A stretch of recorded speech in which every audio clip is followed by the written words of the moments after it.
মন্ত্রমূলং গুরুভক্ত মুক্তামূলং গুরুকৃপা।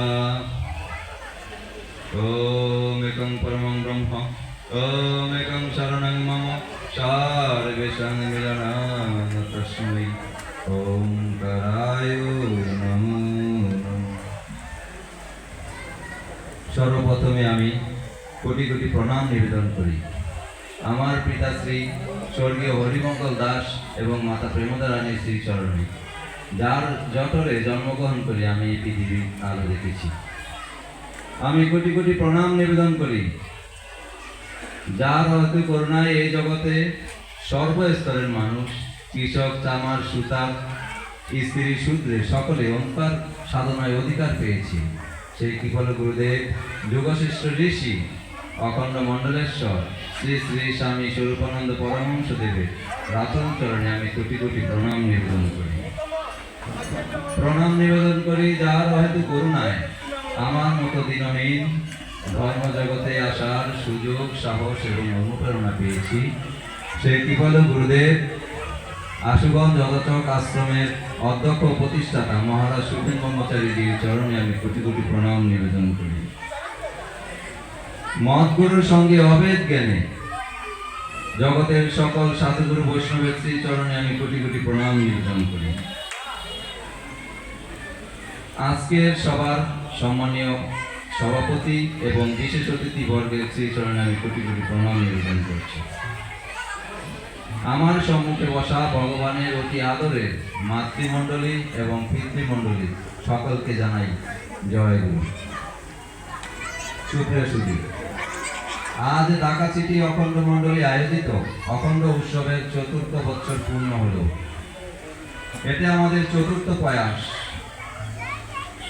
সেই উৎসব দিনে আপনারা আপনাদের মূল্যবান সময়গুলো দিয়ে এখানে এসেছেন, তার জন্য আন্তরিক কৃতজ্ঞতা বোধ প্রকাশ করছি। আপনাদের যে পরমায়ু এখানে দিয়েছেন, আমি এটুকু বলতে পারি যে এই পরমায়ুটুকু এখানে দান করেছেন, এই পরমায়ুটুকু বিফলে যাবে না। যেন বিফলে না যায় তার জন্য আমার মহারাজজি অমৃত বাণী সুধা পরিবেশন করবে, আপনারা শ্রবণ করবেন। আমাদের আজকে অনুষ্ঠানে প্রধান অতিথি আমাদের গুরুদেব মহারাজ সুখেন ব্রহ্মচারীজি। হে গুরুদেব, আমরা নিতান্তই অদম, আমাদের স্বাদ আছে কিন্তু সাধ্য নেই, কি করে আপনাকে স্বাগত জানাবো গুরুদেব? তাই তো আমাদের তো কিছু দেওয়ার মতো নেই। স্বরচিত একটি কবিতা আপনার শ্রীচরণে উৎসর্গ করছি। তোরা সব উলুধ্বনিতে, তোরা সব শঙ্খধ্বনিতে, কৃপা করে মোদের গৃহে গুরুদেব এসেছে।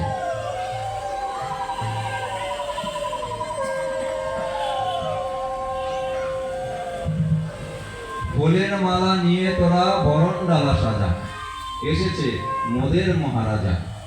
সে দেখো রাজার রাজা মহারাজা, হৃদয়ের ধন, তার চরণদুলি বক্ষে নিয়ে করি মোরাপন, চরিত্র গঠনবত পালন করিব আজীবন। এসেছেন দিতে অকৃপণ হস্তে তত্ত্বজ্ঞানের বাণী, যা শুনিয়া মুগ্ধ মোরা যত নর নারী। এসেছেন নাথ কৃপা করে করিবেন ক্ষমা, মোদের ভুল যদি কিছু হয়। এখন গুরুকে, গু মানে অন্ধকার আর রু মানে হচ্ছে আলো। যিনি অন্ধকার থেকে আলোতে প্রবেশ করান, পরম ব্রহ্মের দিকে ধাবিত করেন, তিনিই গুরু। এখন গুরুর কাজ কি? শ্রী শ্রী বাবামণি বলিলেন, গুরুর প্রথম এবং প্রধান কাজ হচ্ছে শিষ্যের মঙ্গল সাধন করা। এটাই হচ্ছে গুরুদেবের প্রথম কাজ। এখন গুরুদেব কিভাবে আপনার মঙ্গল সাধন করবে? আপনি ফোনে বলবেন, গুরুদেব আমার তো এই সমস্যা হয়েছে বাবা, আপনি একটু সমাধান করে দেন। এভাবে কি হবে? না, এভাবে কখনোই হবে না। আপনার গুরু প্রদত্ত সাধন মন্ত্র যদি আপনি প্রাণপণে মন দিয়ে জপ করতে থাকেন, গুরু যেখানেই থাকুক গুরু বুঝবেন যে আপনার সমস্যা আসছে এবং সেই সমস্যার সমাধান গুরুদেব দূরে থেকেই করে দেবেন। এটা হচ্ছে গুরু শিষ্যের সম্বন্ধ। আমরা দীক্ষা নেই শুধুমাত্র হাতকে পবিত্র করার জন্য। আমার শাশুড়ি আমার হাতে খাবে না বিদায় আমি দীক্ষা নেই, কিন্তু দীক্ষার উদ্দেশ্য কি এই? শ্রী শ্রী ভগবানই বলছেন, যারা হাত শুদ্ধ করার জন্য দীক্ষা নিতে চাও তারা আমার কাছ থেকে দীক্ষা নেও না। যারা ভগবানকে পরম সত্যকে পাওয়ার জন্য সাধন করার জন্য আসতে চাও তারা আমার কাছে আসো, তারা দীক্ষা নাও। আমরা কি সবাই ভগবানকে ভালোবাসি? ভগবানকে ভালোবাসি তো?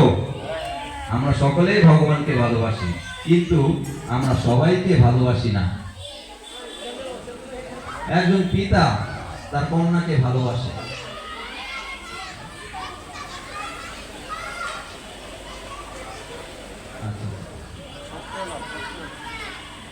পিতা তার কন্যাকে ভালোবাসে। পিতা জানে যে যে মেয়েটিকে সে ছোট থেকে বড় করছে, বড় হলে অন্যের ঘরে বিয়ে দিয়ে বিদায় করে দিতে হবে, তারপরেও পিতা তার কন্যাকে ভালোবাসে।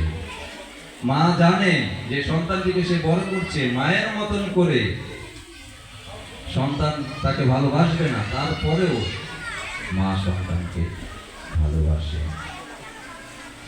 ভালোবাসা এটার একটি মাত্র কারণ, 20 বছর 30 বছর সংসার করার পরে আপনার স্বামী যখন শ্রীদেহ ছেড়ে চলে যায়, তখন আপনি মনের ভয় দূর করে, মানে মনের ভিতরে ভালোবাসা দূরে গিয়ে মনের ভিতরে ভয় ঢুকে যায়।